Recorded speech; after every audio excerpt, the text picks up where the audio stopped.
Destaca a história de Vivian Maier, a babá apaixonada por fotografia, que tirou mais de 100 mil fotos e nunca mostrou a ninguém. Bom dia, Vladimir. Bom dia, Cláudio Teran. Bom dia, ouvintes do Domingo Total. E a gente começa hoje com 3 frases aqui bem curtinhas. A primeira diz o seguinte: o cara só é sinceramente ateu quando está muito bem de saúde.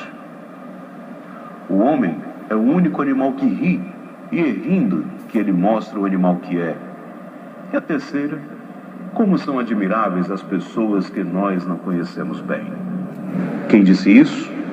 Estamos falando de Milor Fernandes, frasista, desenhista, humorista, dramaturgo e tradutor, e que agora, 2 anos depois de sua morte, tem boa parte de sua obra relançada. Milor, inclusive, vai ser um dos homenageados da próxima FLIP, Feira Literária Internacional de Paraty, que começa no dia 30 de julho. E a gente destaca aqui um desses livros, Tempo e Contratempo, que traz uma seleção de poemas, contos, crônicas, sátiras, quadrinhos e piadas visuais publicadas por Milor na revista O Cruzeiro, entre as décadas de 1940 e 1960. A produção do escritor era encartada numa seção de página dupla, intitulada Pif Paf, e era assinada por um certo Emanuel Van Gogh, um dos pseudônimos usados pelo autor. Tempo e Contratempo tem publicação pela Companhia das Letras. E essa vai para os amantes da fotografia, e ouçam só que história. Vivian Maier nasceu na cidade de Nova York em 1926 e trabalhou como babá para uma família de North Shore, em Chicago, durante as décadas de 1950 e 1960. Apaixonada por fotografia, entre os anos 50 e 1990, tirou mais de 100 mil fotografias pelo mundo, da França a Nova York, de Chicago a dezenas de outros países, e nunca as mostrou a ninguém. Com imagens bem-humoradas, comoventes e ásperas da vida urbana na era dourada dos Estados Unidos pós-guerra, suas fotos retratam as mudanças sociais e urbanísticas do país, reunindo as qualidades de um fotógrafo de rua profissional, mesmo sem ter tido treinamento formal ou mesmo intercâmbio com outros fotógrafos. Seu legado artístico a tornou conhecida como a Cartier-Bresson de saias. Sem ter como pagar o guarda-volumes onde armazenava suas fotos, Maier perdeu a posse de toda a sua obra, tendo falecido aos 83 anos em 2009.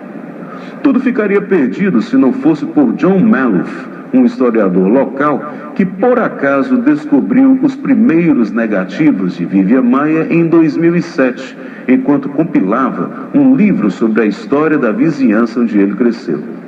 Impressionado com a qualidade do material, Maloof comprou, organizou e editou o livro Vivian Maier, uma fotógrafa de rua, material que agora é publicado no Brasil pela editora Autêntica.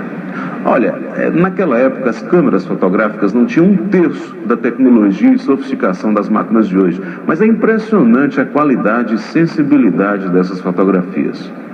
Para quem quiser ver um pouco mais sobre o livro e ver algumas dessas fotos de Vivian Maier, acessa o Letras e Livros, que lá vai ter um link direto para você.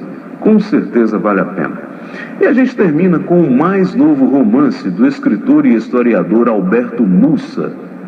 Intitulado A Primeira História do Mundo, o livro reconstitui aquele que teria sido o primeiro crime ocorrido no Rio de Janeiro. Inspirado em um fato real, a história se passa em 1567, quando a cidade tinha apenas 2 anos de idade, contava com pouco mais que 400 moradores e começa quando um corpo de um homem aparece morto em uma praia do Rio de Janeiro. A primeira suspeita é de crime passional, uma vez que a mulher da vítima interessava diversos cidadãos da cidade, nobres ou não. Surgem assim diversos suspeitos, entre acusados, testemunhas. As investigações, isso é o que chama mais atenção, entre acusados e testemunhas, as investigações da época envolveram nada menos que 15% da população. Mais do que desvendar o crime em si, o que de fato interessa é compreender as razões que levaram as autoridades da época a suspeitarem de tanta gente e considerarem a mulher da vítima como o único motivo do crime, explica o autor Mussa.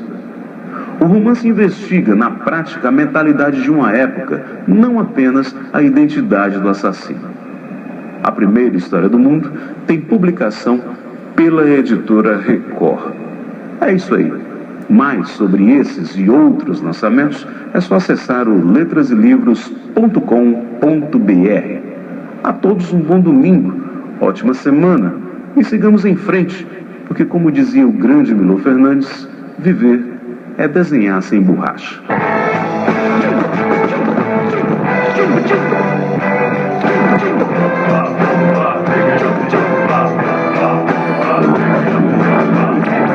Aí, esse foi Vladimir Araújo participando aqui do Domingo Total e nós vamos até às 8 horas.